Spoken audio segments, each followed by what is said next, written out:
Hello students, welcome to lecture number 3. Topic for today's session is Services Operations Management. I Dr. Rohan Prabhakar Devale welcome you all.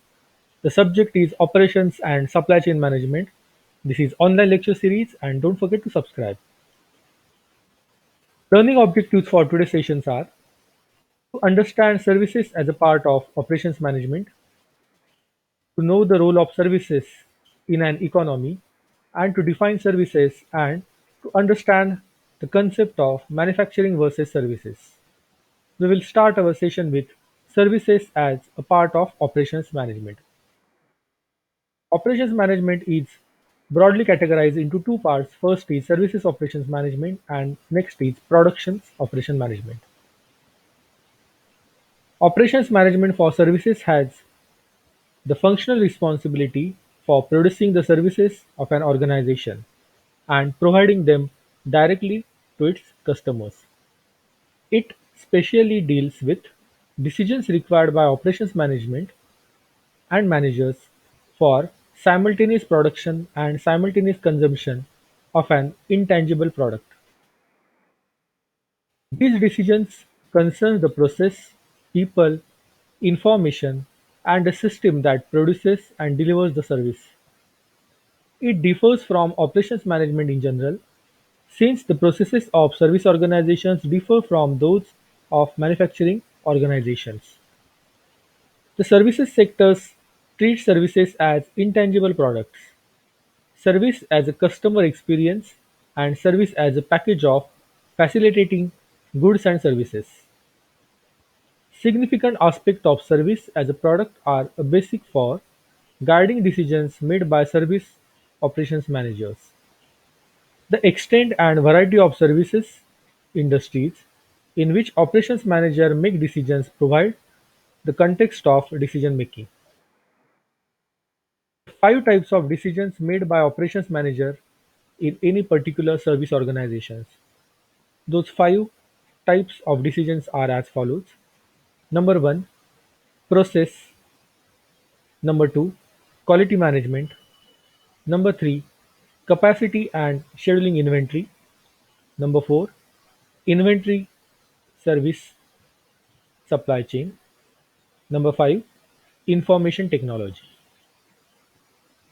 Now we will start with next concept, that is the service economy. The service economy. We are witnessing the greatest labor migration since the industrial revolution. This migration from agriculture and to manufacturing to the services is both invisible and largely global in scope. The migration is driven by global communication, business and technology growth, urbanization, and low cost labor. Service industries are leader in every industrialized nations. They create new jobs and dominate national economies and have potential to enhance the quality of life for everyone. Many of these jobs are for high-skilled knowledge workers in professional and business services such as healthcare and education, etc. Next part is manufacturing versus services. We will start with the definition of service. Services are deeds, processes, and performances. This definition was put by Z. We will see another definition of service. Service is a time-perishable, intangible experience performed for a customer acting in the role of co-producer. The definition is by James. The new concept of simultaneous production and consumption. High contact services, such as haircuts, must be produced in the presence of the customer, since they are consumed as they are produced. As a result, services cannot be produced in one location and they cannot be transferred it from one location to another location like we can do in goods. Service operations are therefore highly dispersed geographically and close to the customers, where we have to deliver the services to the customers.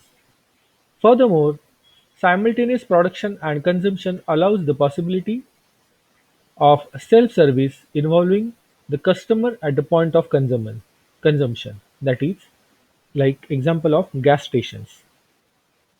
There are various properties of services. The first property is services are perishable in nature.